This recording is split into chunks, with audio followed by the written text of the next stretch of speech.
नमस्कार, अभिनंदन, आदाब। स्वागत है आपका एक बार फिर 92.7 बिग एफएम पर। एक बार फिर हाजिर हैं हम आपके सामने अपनी खास पेशकश नायक के साथ, जिसमें हम आपको मिलवाते हैं, आपके लिए लेकर आते हैं ऐसी ओजस्वी और तेजस्वी शख्सियतों की प्रेरणादायक कहानियां जिन्हें हम शनै शनै धीरे धीरे भूलते जा रहे हैं। तो प्रयास है ये हमारा उन महान शख्सियतों की जिंदगी के कुछ प्रेरणादायक पहलुओं को आपके साथ बांटने का, आपके साथ शेयर करने का।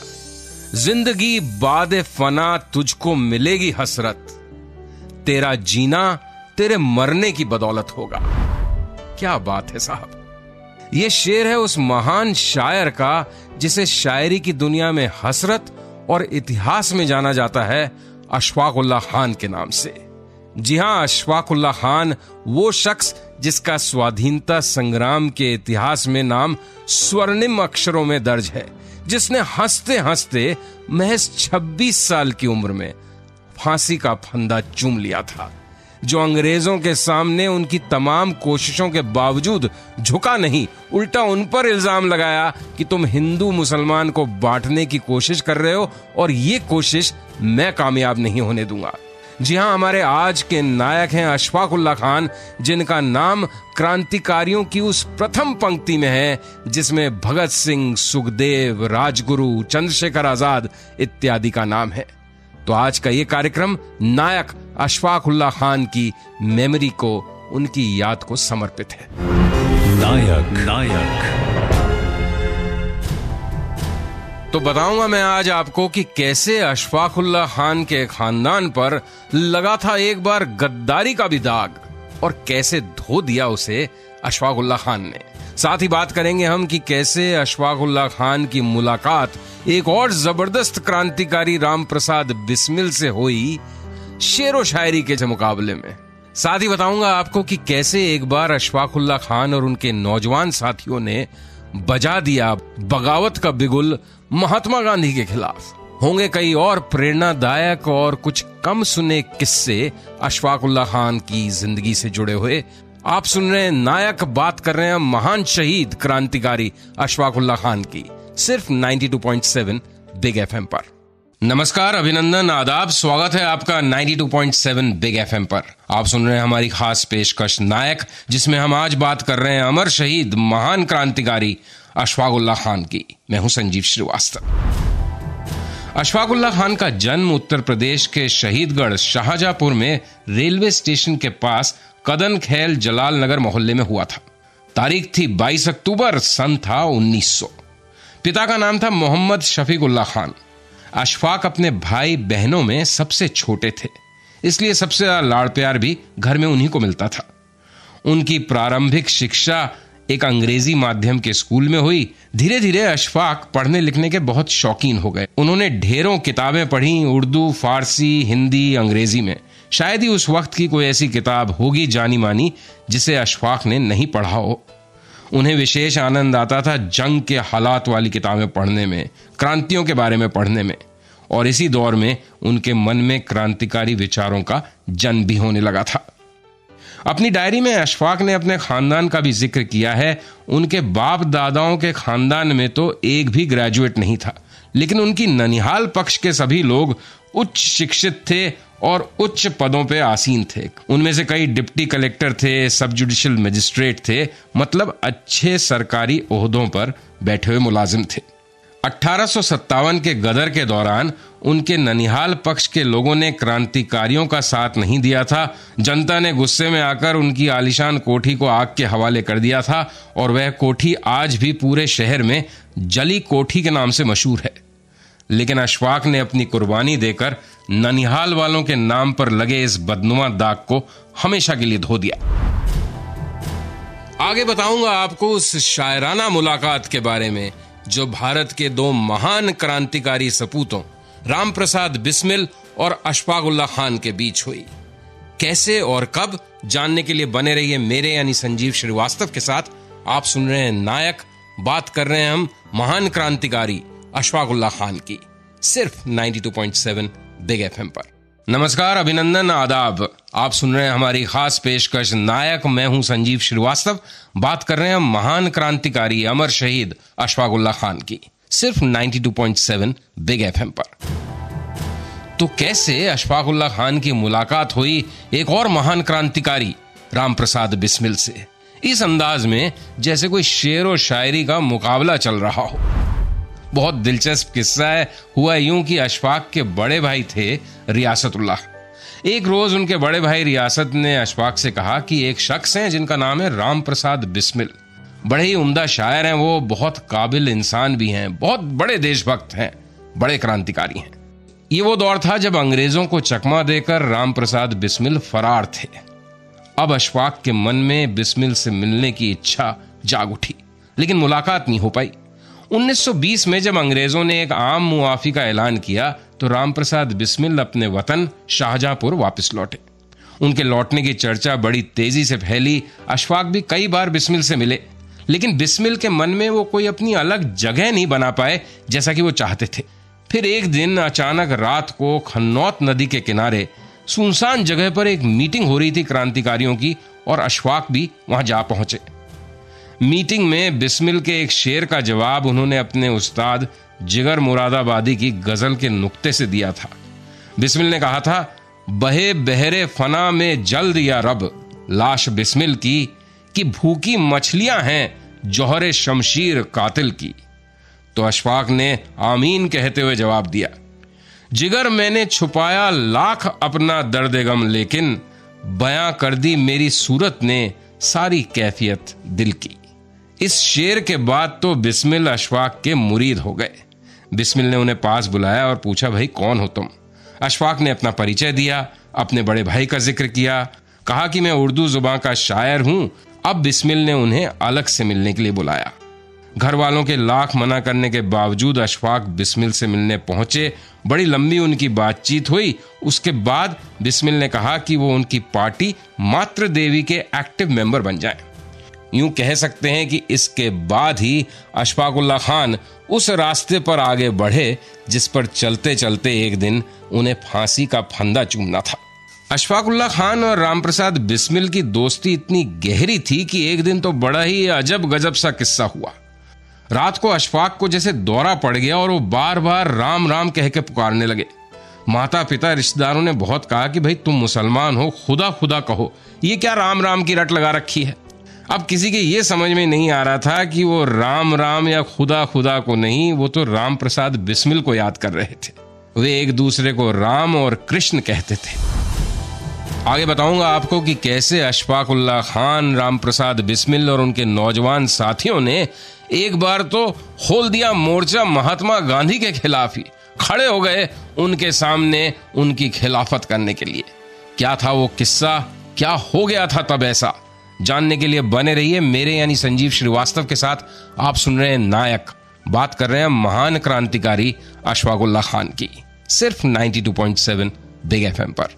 नमस्कार, अभिनंदन, आदाब। स्वागत है आपका एक बार फिर हमारी खास पेशकश नायक में।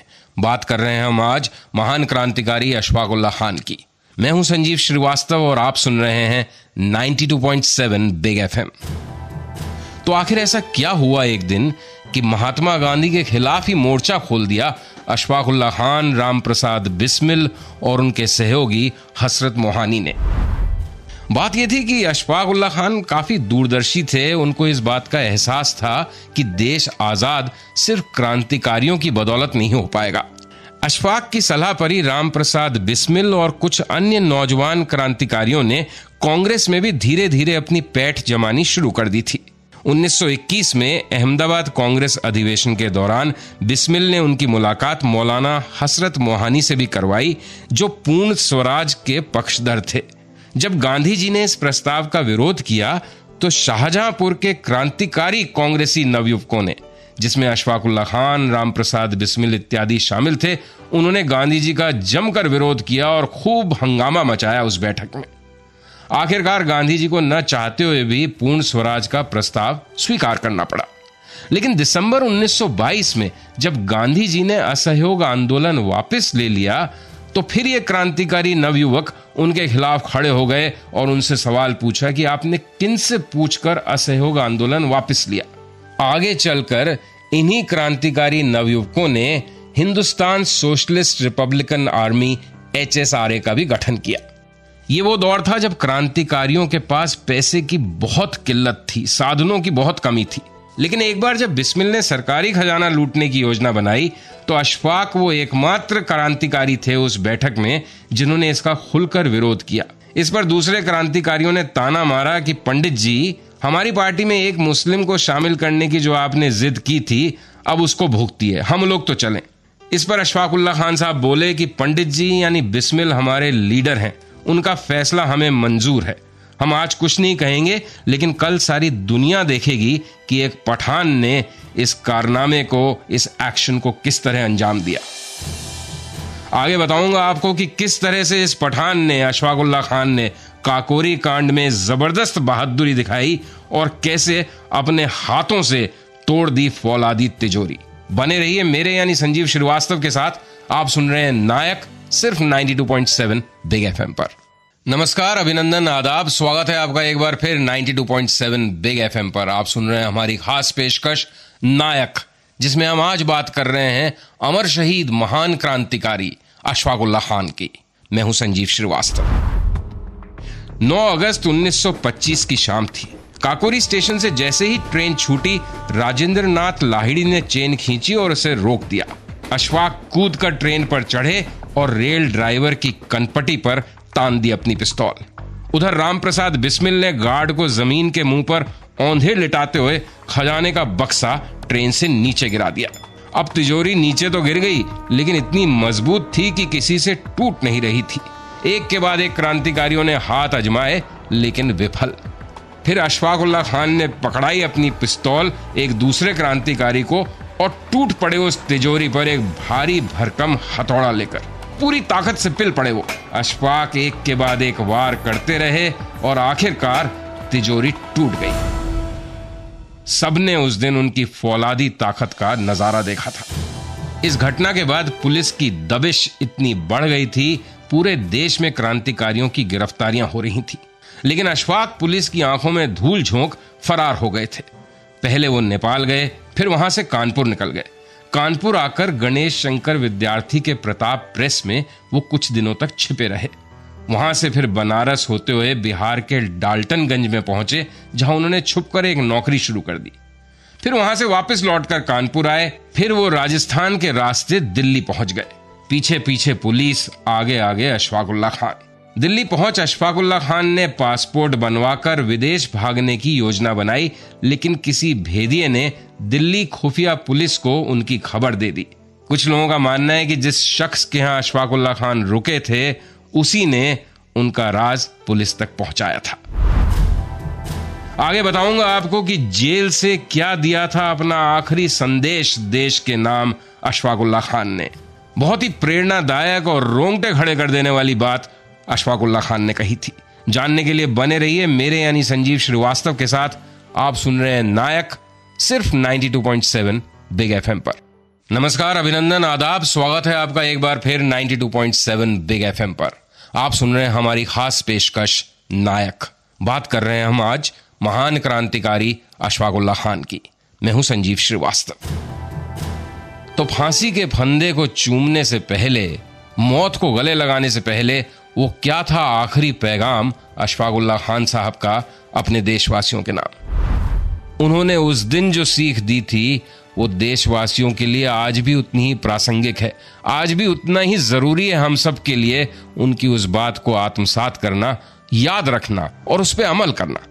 जुमेरात यानी गुरुवार को 15 दिसंबर 1927 की शाम फैजाबाद जेल से अशफाक उल्लाह खान ने अपना आखिरी पैगाम हिंदुस्तान के अवाम के नाम उर्दू भाषा में भेजा था। इस पैगाम में क्या लिखा था उसका छोटा सा अंश आपको सुनाता हूं। उन्होंने कहा था, मेरे भाइयों, मेरा सलाम कबूल करो और इस नामुकम्मल यानी अधूरे काम को जो हमसे रह गया है उसे तुम पूरा करना। अब तुम जानो, तुम्हारा काम जाने। मैं चंद पंक्तियों के बाद रुखसत होता हूं। उन्होंने आगे कहा कि गवर्नमेंट के खुफिया एजेंट्स मजहबी बुनियाद पर प्रोपेगेंडा फैला रहे हैं।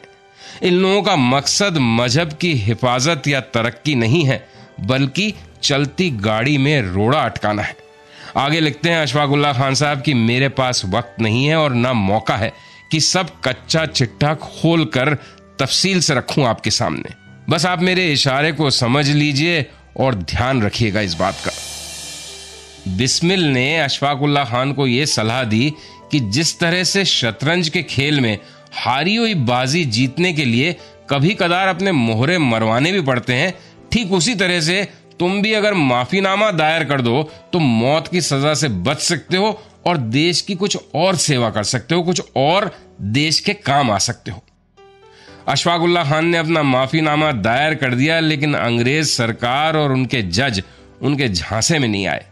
उस समय का जो अंग्रेज होम सेक्रेटरी था, उसने इस बारे में अपनी रिपोर्ट लिखी, जिसके आखिर में लिखा था कि इन लोगों का उद्देश्य एक स्थापित सरकार को उलटना है। यह पूरी तरह से सिद्ध हो चुका है। इस मामले में फांसी ही दी जानी चाहिए, क्योंकि मुझे पूरा विश्वास है कि अगर इन्हें जिंदा छोड़ दिया गया तो ये बंगाल तो क्या पूरे हिंदुस्तान में क्रांति की ज्वाला फैला देंगे। आगे बताऊंगा आपको कि कैसे अपने आखिरी वक्त में भी एक मुसलमान पुलिस अधिकारी की नसीहत पर बुरी तरह से तिलमिला उठे अशफाक उल्लाह खान और बिफर कर क्या जवाब दिया भारत माता के इस शेर ने उस पुलिस अधिकारी को। जानने के लिए बने रहिए मेरे यानी संजीव श्रीवास्तव के साथ। आप सुन रहे हैं नायक, सिर्फ 92.7 बिग एफएम पर। नमस्कार, अभिनंदन, आदाब, स्वागत है आपका एक बार फिर 92.7 बिग एफएम पर। आप सुन रहे हैं हमारी खास पेशकश नायक, जिसमें हम बात कर रहे हैं आज महान क्रांतिकारी अशफाक उल्लाह खान की। मैं हूं संजीव श्रीवास्तव। तो कैसे फांसी के फंदे को चूमने से पहले, मृत्यु को अपनी आगोश में लेने से कुछ ही दिनों पहले बुरी तरह से तिलमिला गए अशफाक उल्लाह खान साहब। बात यह थी कि जब जेल में अपने आखिरी दिन गुजार रहे थे अशफाक उल्लाह खान, तो सीआईडी के पुलिस कप्तान खान बहादुर हुसैन ने जेल में आकर अशफाक उल्लाह से कहा कि देखो अशफाक भाई, तुम भी मुसलमान हो और अल्लाह के फजल से मैं भी एक मुस्लिम हूं। इस वास्ते तुम्हें आगाह कर रहा हूं, ये राम प्रसाद बिस्मिल वगैरह लोग सारे हिंदू हैं। ये यहाँ हिंदू सल्तनत कायम करना चाहते हैं। तुम कहाँ इन काफिरों के चक्कर में आकर अपनी जिंदगी जाया कर रहे हो? क्यों जिद कर रहे हो?